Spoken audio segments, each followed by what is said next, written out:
Част 2 отваряме телефона ми. Така. Вадим. Това нали знаете, настройки, такива лищата, да пише какъв е телефона, защо и какво е така нататък. Сега вадим самия телефон. Зелен. Екран. Не знам на какво се радвам толкова. Сега ще се пробвам да го включа. Ами хора, не става, няма батерия. Но сега, включи се. Да не повярвате. Включи се самия телефон.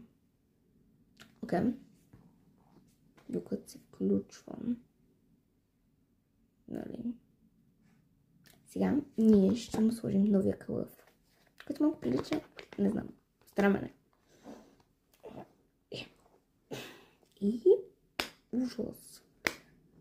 Готово. Също има да апдейтва половин час. Android. Ще изчакаме да се включи хора и да. Иначе аз прибирам тези листовки сега и кутията от самия телефон.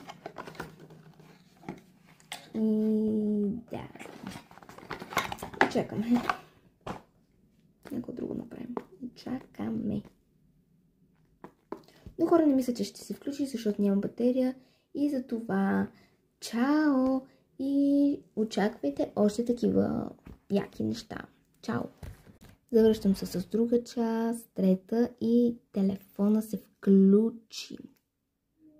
Да, телефона се включи. Познахте.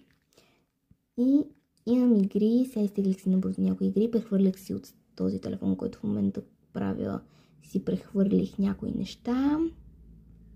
И да. Вижте, малко прилича като iPhone. Не знам защо. И да.